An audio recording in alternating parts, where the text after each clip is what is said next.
आज हम literally decode करने वाले हैं फाइनेंशियल ग्रोथ की सबसे अल्टीमेट स्ट्रैटेजी। आज का हमारा मेन गोल है ये फिगर आउट करना कि रियल लास्टिंग वेल्थ आखिर बिल्ड कैसे होती है और हाँ, कैसे ऑटोमेशन आपके टूल किट का सबसे पावरफुल टूल बन सकता है। तो यार, एक बहुत ही फंडामेंटल क्वेश्चन से स्टार्ट करते हैं।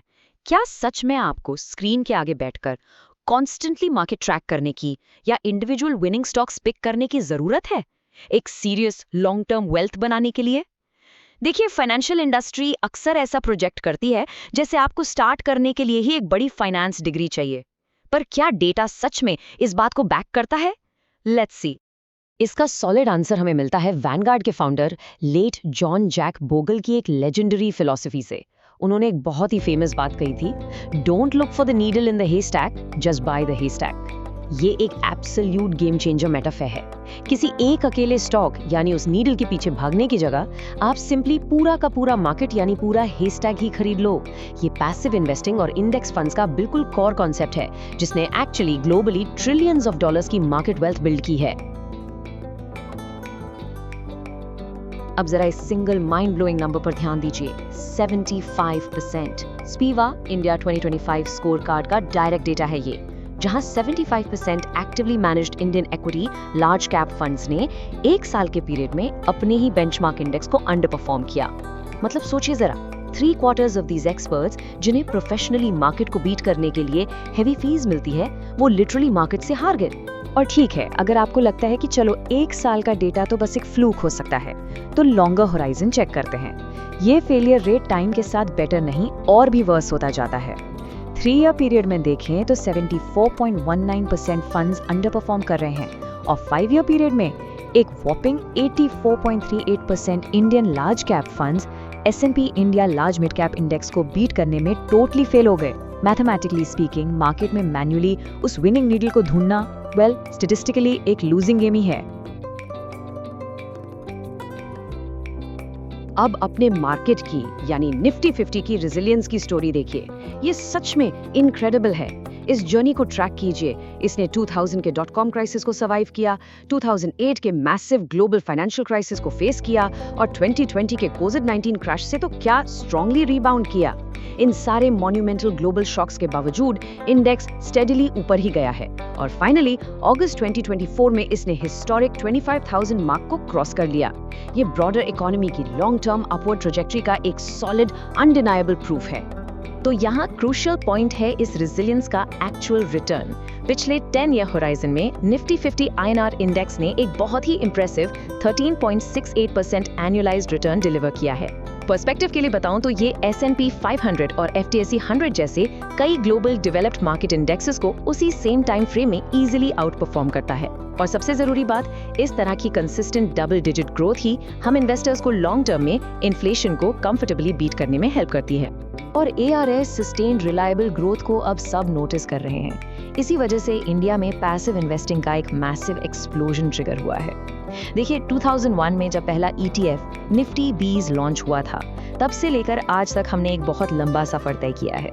जनवरी 2026 तक mutual fund assets under management ने एक स्टैगरिंग 81 लाख करोड़ रुपीस का मार्क क्रॉस कर लिया। आज की डेट में हर 10 में से एक इंडियन हाउस होल्ड के पास डीमैट अकाउंट है। रिटेल इन्वेस्टर्स को अब इंडेक्स फंड्स की रियल पावर और SIP की वैल्यू समझ आ रही है।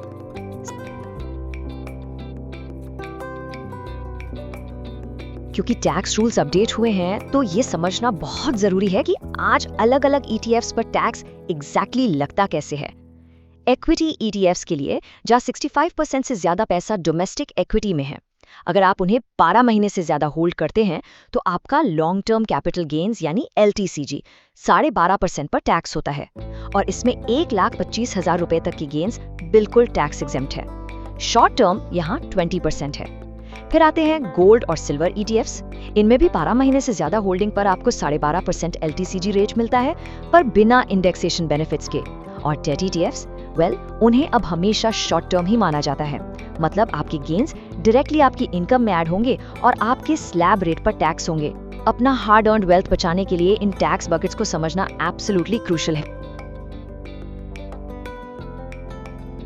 तो सारे रिसर्च क्लियरली दिखाती है कि ऑटोमेशन इतना क्रिटिकल क्यों है। ऑटोमेशन आपको वो एडवांटेज देता है जिससे एक्सपर्ट्स बिहेवियरल एज कहते हैं। देखिए, मॉडर्न फाइनेंस अक्सर अज्यूम करता है कि हम ह्यूमंस कंप्लीटली रैशनली बिहेव करते हैं, पर हम सब जानते हैं कि ऐसा होता नहीं है।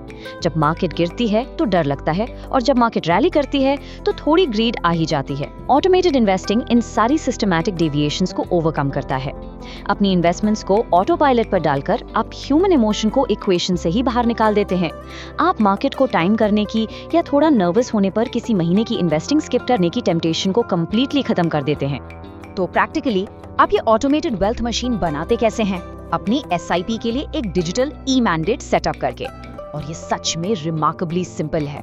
फर्स्ट, इंश्योर कीजिए कि आपकी KYC वेरिफिकेशन डन है। सेकंड, अपनी पसंद का म्यूचुअल फंड या ETF SIP स्कीम सिलेक्ट करें। थर्ड, अपना मंथली अमाउंट और फ्रीक्वेंसी डिसाइड करें।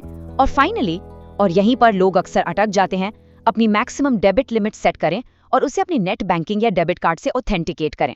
बस एक प्रो टिप ध्यान रखें कि मैक्सिमम डेबिट लिमिट आपके एक्चुअल SIP अमाउंट से थोड़ा कंफर्टेबली हायर सेट हो, ताकि ट्रांजैक्शन टेक्निकलिटी की वजह से कभी फेल ना हो।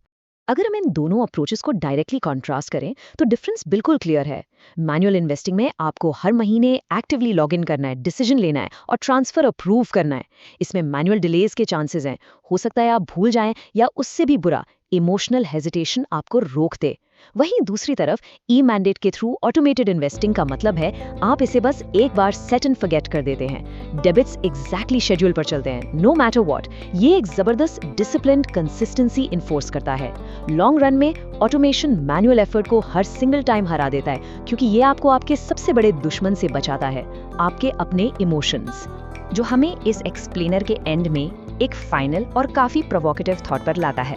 जरा अपने खुद के पोर्टफोलियो को देखिए और प्रैक्टिकली अपने आप से पूछिए, क्या सच में आपका पैसा आपके लिए काम कर रहा है या आपके इमोशंस पूरा शो चला रहे हैं?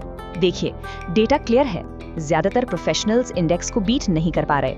निफ्टी 50 ने अपनी long term wealth building power proof कर दी है और ह्यूमन इमोशन कंसिस्टेंट रिटर्न्स का सबसे बड़ा रोड ब्लॉक है। तो ये टाइम है डेटा पर ट्रस्ट करने का, अपने ही रास्ते से हटने का और आज ही अपनी ऑटोमेटेड वेल्थ मशीन सेटअप करने का। इस एक्सप्लेनर में मेरे साथ जुड़ने के लिए बहुत बहुत शुक्रिया। Happy investing.